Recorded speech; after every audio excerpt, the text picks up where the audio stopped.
Добрый день, уважаемые зрители! Сегодня будем выполнять работу по замене подшипников среднего рычага. Почему так?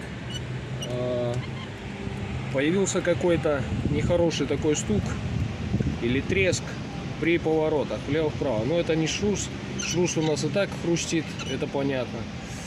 Вот, поэтому будем выполнять работы.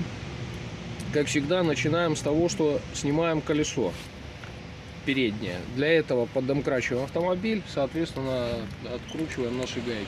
Как я уже сказал, у нас появился звук на поворотах, но это не шрус, потому что шрус у нас и так трещит, звук нам известен. Вот этот звук исходит из этой вот части, назовем так средний рычаг, я не знаю, как он правильно называется. Для того, чтобы добраться до него, до подшипников, здесь должны стоять подшипники. Нам необходимо поддомкратить автомобиль, снять колесо, что мы уже и сделали. Далее, по логике вещей, нам необходимо открутить эту стоечку, открутить вот этот вот верхний болт, открутить еще один болт, который у нас держит рычаг. Вот он, туда, по-моему. Так. Да. Вот там еще один болт. И затем снять вот эту крышку, открутить здесь гайку, опустить рычаг вниз. Для того, чтобы достать вот этот, назовем так, средний рычаг. Ну, приступаем. Для того, чтобы открутить, я вчера предварительно ВДшкой обрызгивал.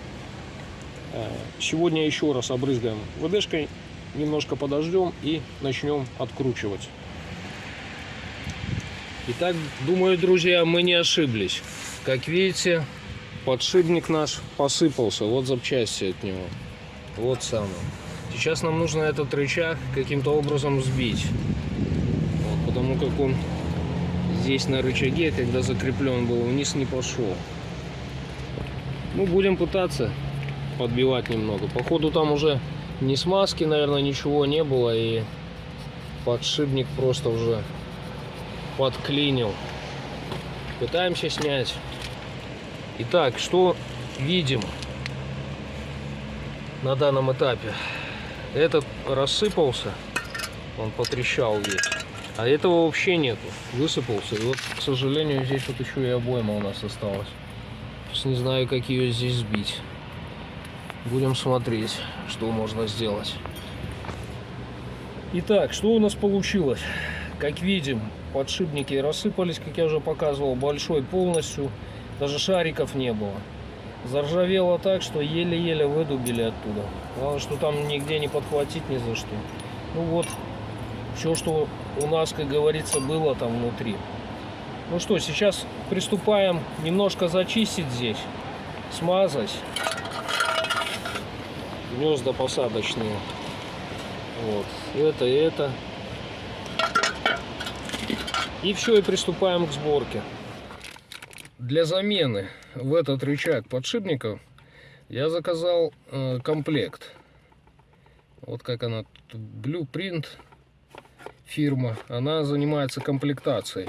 Что там внутри, какой фирмы подшипники, неизвестно, но они вроде отзывы, они хорошие, как бы они не совсем плохие, ложат сюда, скажем так, более-менее среднего качества получается. Так, вот я здесь не вижу, какой марки подшипники. Ну, еще какой нюанс. Подшипники желательно вскрыть и посмотреть смазку. И мы это сделаем, если у нас получится. Вот нужно пластиковые пыльники, вот эти, назовем их так, поднять. И если там мало смазки, добавить ее туда. В принципе, приступаем к вскрытию подшипника. Короче, этот большой подшипник фирмы Коя, японский. Вот, чего я даже не ожидал, скажем, в этом комплекте. Поэтому мы его вскрывать, я думаю, не будем. Отзывы об этой фирме очень хорошие. Я думаю, там достаточно будет смазки. Вот маленький, который идет, мы так не увидели название фирмы его. Короче, здесь 6203 маркировка РС. Поэтому, наверное, этот мы попробуем скрыть. Если получится, заснимем. Если не получится, значит не будем снимать. И здесь, соответственно, еще есть такой вот сальничек, которого у нас уже в помине там не было. Его не видно было, уже ржавчина, наверное, съела. Здесь в комплекте, поэтому я говорю, идет все. Ну, приступаем, наверное, попробуем скрыть маленький. Итак, мы решили смазку туда не вносить. Как я уже сказал, японский Коя. Там и так, я думаю, будет хорошо. Здесь попробовали скрывать, и сразу на иголке появилась там смазка. То есть, я думаю, что ее тоже достаточно. Взяли, промазали мы здесь немножко, чтобы легче посадить. Вот, гнезда под подшипники и сам стержень на машине. Все. Пытаемся установить подшипники в гнезда. После того, как мы установили подшипники, один и второй, устанавливаем манжету. Вот таким, мы посмотрели, таким способом она должна стать. Вот. И, соответственно, уже на эту манжету будем устанавливать рычаг с подшипниками и на этот палец. Все, приступаем к сборке. Ну вот, теперь мы все зафиксировали, то есть поставили на болты. Там второй болт, здесь шток вывели. И сейчас занимаемся креплением, затягиванием болтов, во-первых, вот, и креплением трубопровода и кабеля проводов. Произвели сборку рычага, установили колесо. Все, сейчас испытаем. Всем спасибо за внимание, подписывайтесь на наш канал.